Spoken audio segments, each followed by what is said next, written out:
Bien, la clase anterior estuvimos revisando lo que se refiere al tema de la filosofía latinoamericana. Específicamente estuvimos viendo la ruptura de la cultura, que es uno de los criterios de la filosofía latinoamericana, la dependencia socioeconómica, esta crítica al pensamiento geopolítico mundial, la emancipación, crítica principal a la perspectiva de la dependencia, y la crítica al eurocentrismo, que es el punto que más relevante en cuanto a la filosofía latinoamericana se puede plantear, porque sobre todo el pensamiento eurocéntrico es el que más se ha venido criticando. Vamos a ver dentro de la filosofía latinoamericana el día de hoy las corrientes. ¿Alguien tiene alguna duda sobre estos puntos?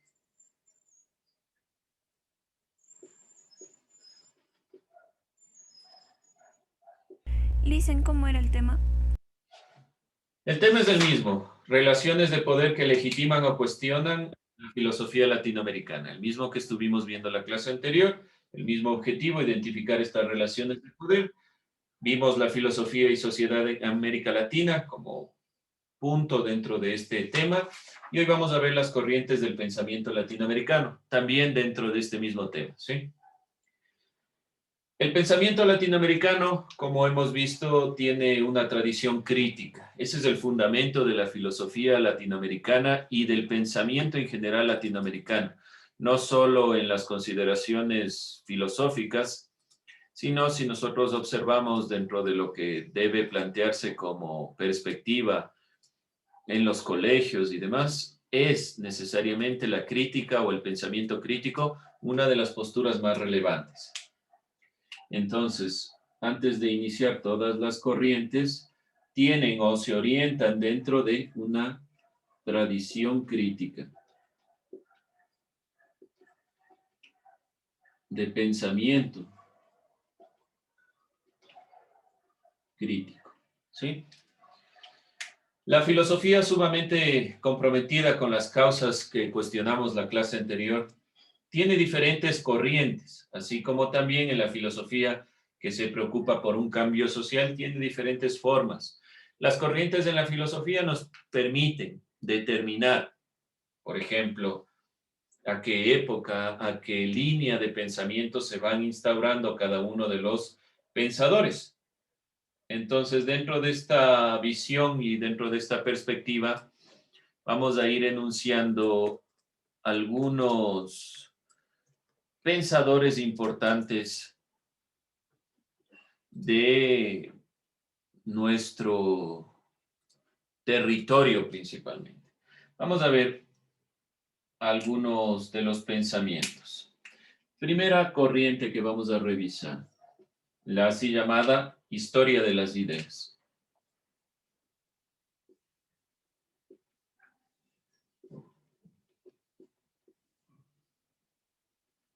Así como en Europa existen diferentes corrientes, por ejemplo, el existencialismo, eh, corrientes que devienen más a la teoría de las ideas, corrientes que tienen que ver más con la lógica. En América Latina, la historia de las ideas trata de un movimiento filosófico que surgió en México por la influencia del pensador Leopoldo Sea.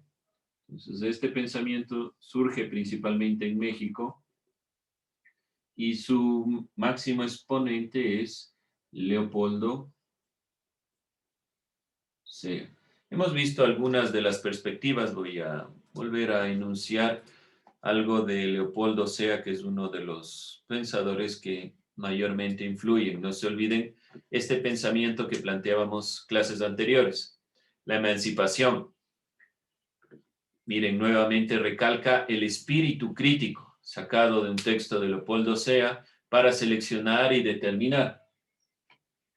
Tuvo un importante despliegue en el Ecuador gracias al argentino Arturo Roy y al ecuatoriano Carlos Paladines, un profesor de filosofía de la Universidad Católica. Entonces, esta línea busca la visibilidad de la larga tradición del pensamiento latinoamericano. Vamos a puntualizar, estos elementos. Entonces, primero, su inicio en México, el gran exponente Leopoldo Sea. En el Ecuador, los pensadores de esta línea, Arturo Roy, que veíamos anteriormente que es un filósofo argentino, pero que llegó al Ecuador en la década de los 70 por la cuestión de la dictadura militar. Estuvo a cargo de la Facultad de Filosofía en la Universidad Católica, y a Carlos Paladines,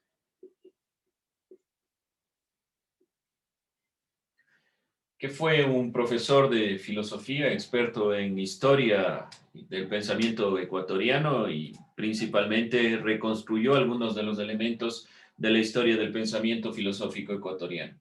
Esta línea entonces busca la visibilidad de la larga tradición del pensamiento latinoamericano. Tiene o busca la tradición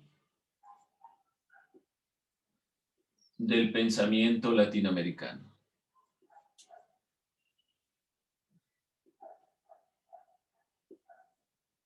de este pensamiento propiamente hecho en América Latina. Dentro de esta perspectiva, entonces, se hicieron importantes investigaciones sobre autores de la historia de nuestro país. Principalmente, si nosotros vemos, por ejemplo, en la tradición de la Escuela de Filosofía en el Ecuador, que simplemente ustedes deben haber escuchado, hay varias facultades de filosofía, pero la mayoría de las facultades de filosofía están ligadas a la educación. La Facultad de Filosofía de la Universidad Católica es la única que trata sobre temas netamente filosóficos. Dentro de esta escuela se ha venido recabando algunos pensadores, por ejemplo, Juan Montalvo, Eugenio Espejo, como pensadores ecuatorianos que principalmente tratan de guiar su pensamiento dentro de la filosofía, pero que obviamente podemos distanciarlos un poco de la filosofía porque tienen influencias ilustradas o de pensamiento en este sentido. De todos modos, la historia de las ideas, como su título mismo lo dice, es un recabar en el pensamiento latinoamericano de nuestros pueblos, de nuestro país, del pensamiento ilustrado, para determinar elementos propios del pensamiento. Entonces, aquellos pensadores que han estado recabando sobre la filosofía, los pensadores como Espejo, como Montalvo, tratar de identificar en la filosofía o elementos filosóficos en estos pensamientos latinoamericanos. Vamos con otro elemento, otra corriente. La primera corriente, historia de las ideas. Otra de las corrientes importantes en América Latina es la teoría de la dependencia.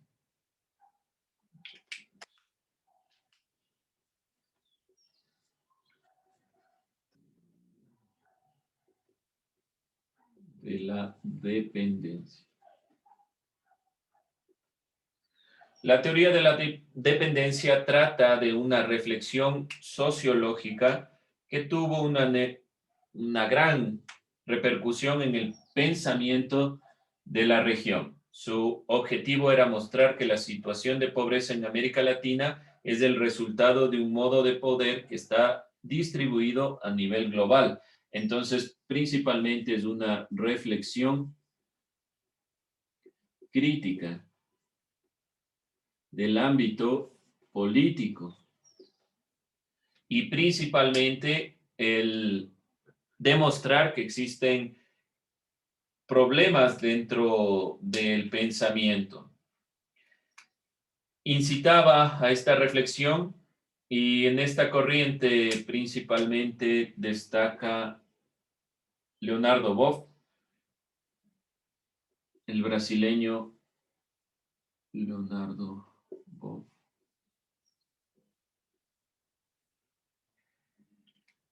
Así como otros pensadores, el peruano Gutiérrez, españoles, Ignacio de Yacuría, que es uno de los pensadores también influyentes dentro de este pensamiento, de Yacuría. En el Ecuador, Leonidas Proaño, Monseñor Leonidas Proaño y Alberto Luna Tovar son pensadores de la teoría de la dependencia. ¿En qué se basa principalmente esta teoría de la dependencia? Nuevamente en estos elementos de los conceptos de colonialidad, de colonialidad, colonialismo, principalmente en una crítica a la dependencia que tenemos de los modelos, pero es una crítica principalmente política, que incita a una reflexión en el contexto, en la visión contextual de la dependencia. Dentro de esta consideración, dentro de esta perspectiva, bueno, aquí hay que recalcar, aquí la teoría de la dependencia está unida a la teoría de la liberación, donde es más fuerte Leonardo Boff y Ellacuría, que ya vamos a ver, y principalmente aquí voy a puntualizar como teoría de la dependencia a los pensadores brasileños, que son aquellos que plantean que América Latina es pobre porque otros países acumulan riqueza. Ese es el principio. Latinoamérica es pobre porque otros países principalmente acumulan riqueza.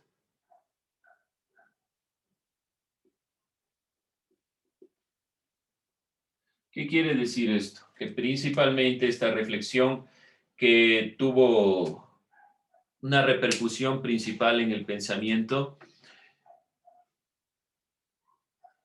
dentro de esta perspectiva. Aquí Leonardo Boff. Ya lo vamos a puntualizar mucho más a Leonardo Boff dentro de la teología de la liberación, así como a Leonidas Proaño.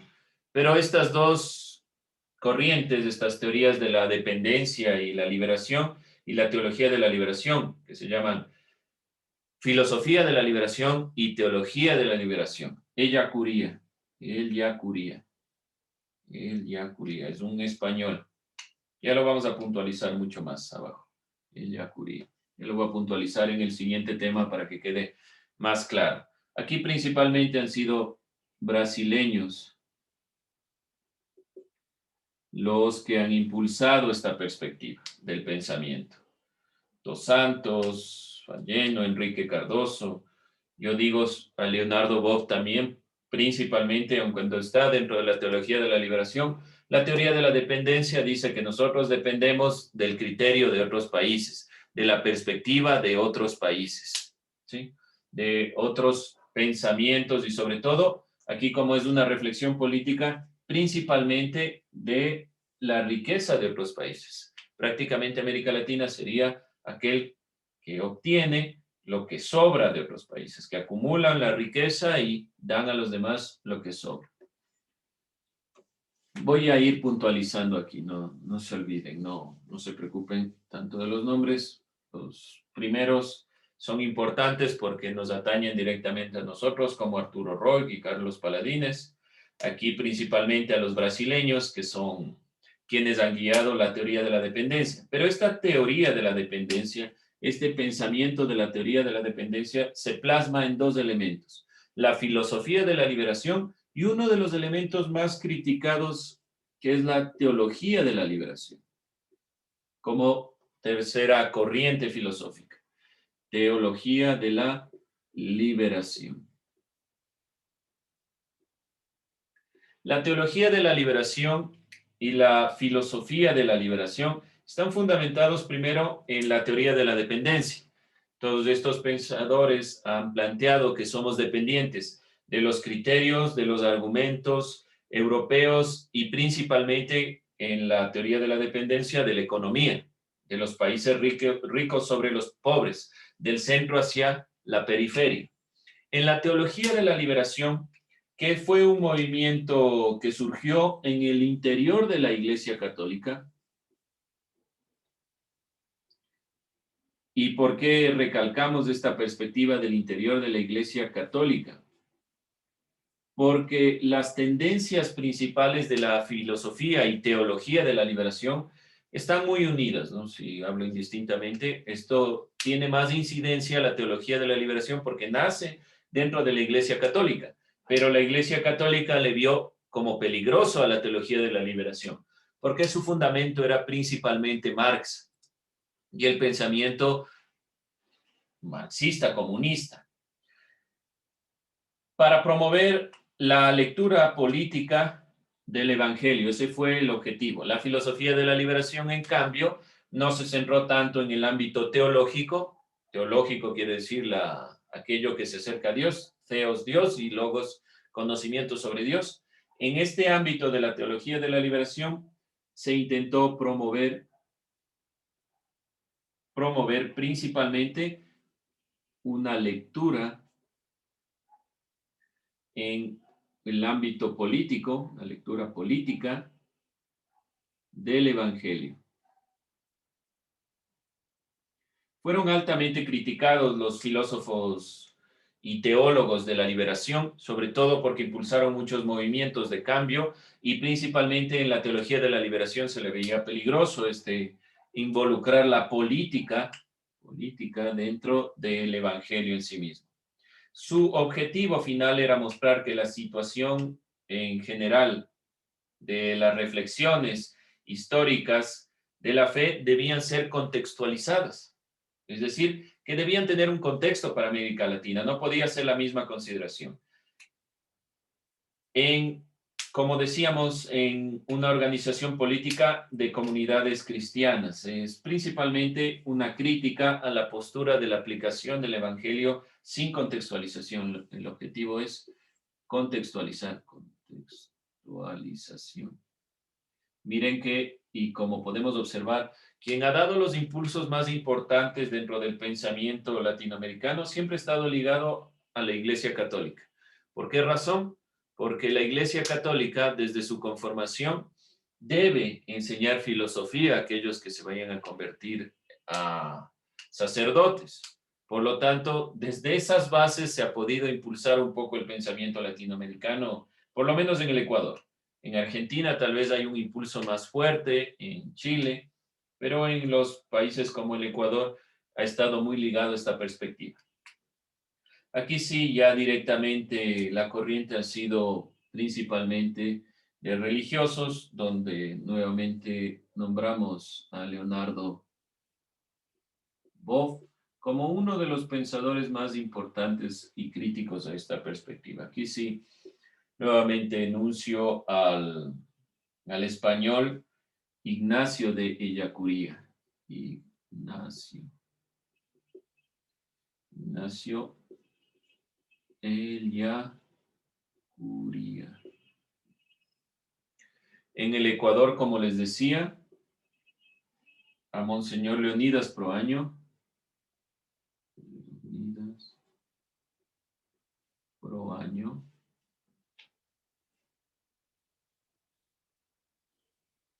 Y a otros más pensadores que están ligados directamente al pensamiento de la Iglesia Católica. Pero como les digo, sobre todo Leonardo Boff ha sido altamente criticado. Porque mucho de este pensamiento de promover lo político y sobre todo porque la teología de la liberación ha estado muy ligada a la filosofía de la liberación y la filosofía de la liberación se fundamenta en perspectivas marxistas, en el pensamiento de cambio del trabajo, de lo político, entonces se ha tratado de separar a la teología de la liberación de este pensamiento. Dentro de esta consideración hay otro elemento de la liberación que vamos a ver. ¿Alguna pregunta, tal vez duda? Estoy dando unos repasos rápidos sobre las corrientes. Existen otros elementos más, pero vamos a ir puntualizándolos. Estos tres elementos que vamos a ver, teología de la liberación, filosofía de la liberación y pedagogía de la liberación, son elementos que se interrelacionan. Aquí está más ligado al ámbito de la Iglesia Católica. Ya vamos a ver qué pasa con la filosofía de la liberación. En una siguiente parte vamos a ver filosofía de la liberación. Y esta es una de las corrientes, creo yo, más influyentes en América Latina, por lo menos durante un buen tiempo. Esta tendencia filosófica, que ha tenido un amplio seguimiento en el continente, asume la tarea crítica de la denuncia de las situaciones de opresión. Entonces es una crítica a todo modelo o situación de opresión.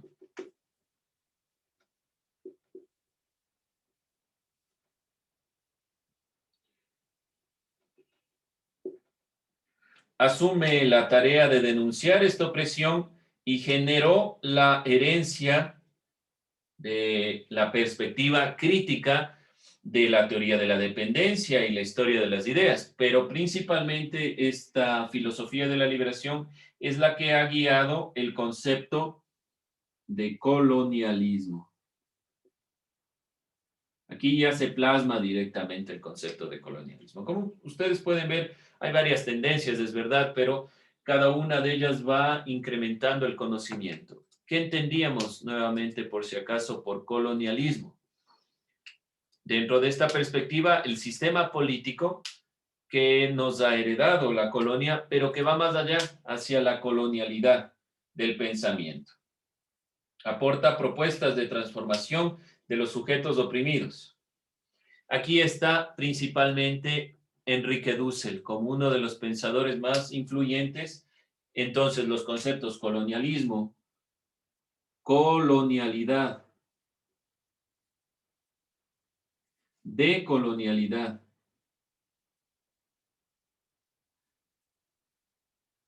están fuertemente relacionados ya directamente con la filosofía de la liberación. Yo les decía que la filosofía de la liberación y la teología de la liberación han tenido mucha relación, y es verdad, porque evidentemente la teología y la filosofía de la liberación han venido instaurándose como una misma propuesta.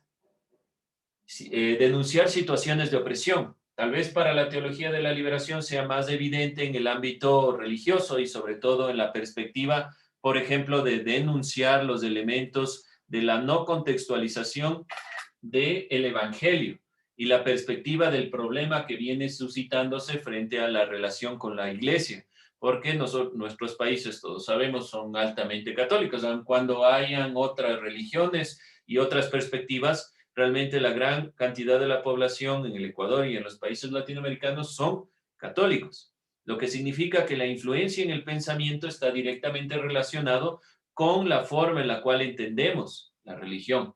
Lo mismo la filosofía de la liberación, mucho más en cuestiones filosóficas, habla sobre esta perspectiva, por ejemplo, Enrique Dussel. El conocimiento totalizante que reafirma el binomio dominador-dominado, y reconocer que estamos dominados ya es una parte de liberarse. Como les digo, uno de los pensadores más importantes es aquí Enrique Dussel.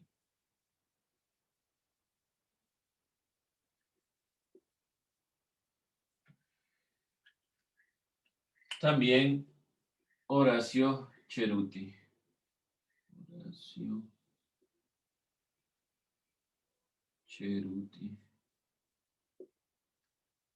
Son de los pensadores más reconocidos de la filosofía de la liberación. Existen otros más pensadores que se adhieren a esta perspectiva, pero recordando, miren, un historiador de las ideas, un pensador de la teoría de la dependencia, Salazar Bondi también está dentro de estas perspectivas y son de los primeros filósofos que hablan también de las ideas que dependemos de otros territorios. Enrique Dussel de la filosofía de la liberación. En general, tienen pensamientos compartidos.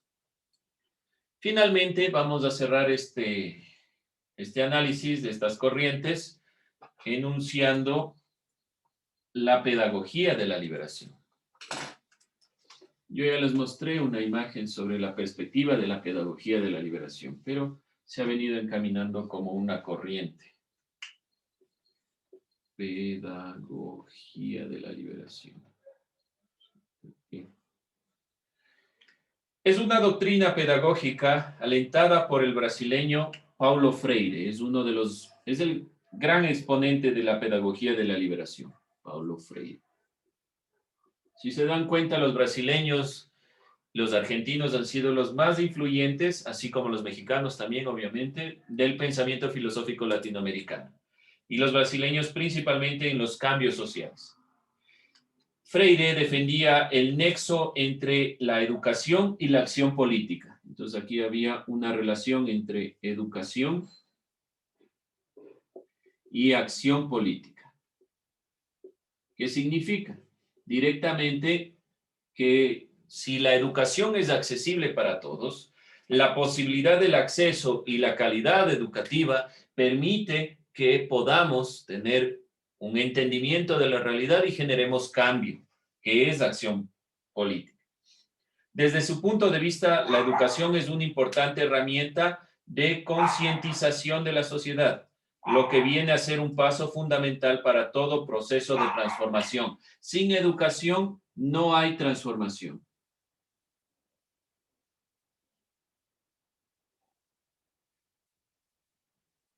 Esto nos dicen siempre, eso creo que es el discurso de todos los procesos educativos en América Latina, pero Paulo Freire le da un énfasis más allá. Este es el énfasis de Paulo Freire. La educación liberadora trata de formar, de forma de entender la educación, la forma de entender la educación que se basa en una horizontalidad de las relaciones humanas y por lo tanto implica el diálogo. Horizontalidad es que todos estamos en el mismo nivel. No importa que seamos de jóvenes, que sea el profesor nunca tiene la verdad. Esta es la crítica, esto es lo que debemos nosotros romper, la imagen que se observa aquí. Esta es la crítica a la educación, porque todo el tiempo hemos hablado de educación, que la educación es la que transforma la sociedad, pero si seguimos formando así y creamos personas con un criterio parecido al del docente, parecido al de la institución educativa, no podemos transformar la educación. El criterio de Paulo Freire es romper esta perspectiva generando diálogo y sobre todo pensando que todos podemos aportar algo dentro del proceso educativo.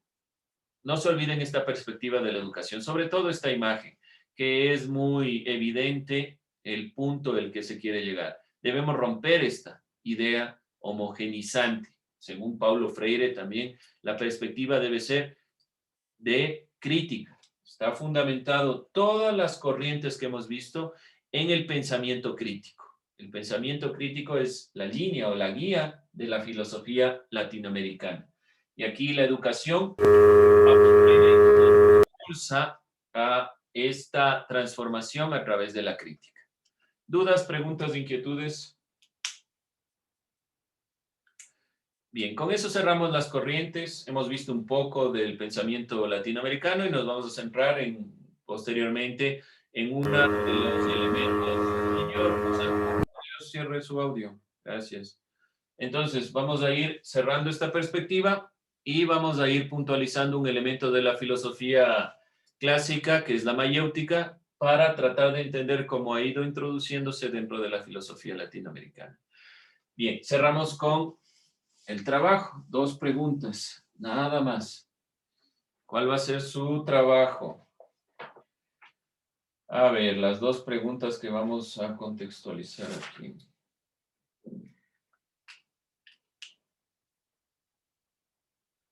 ¿Cuál es la crítica de la filosofía latinoamericana al eurocentrismo?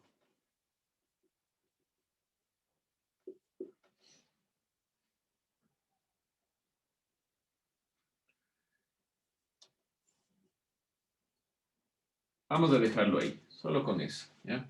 Para no complicarles más. Pero, por favor, la respuesta no en una línea, ni en media línea, ni en 2 líneas. Que sea un argumento claro, que se explique claramente por qué la filosofía latinoamericana ha criticado el eurocentrismo. Pueden basarse en las corrientes, por ejemplo. Cada una de estas corrientes aporta algo a la crítica eurocéntrica, sobre todo desde el pensamiento de la dependencia. Con eso cerramos.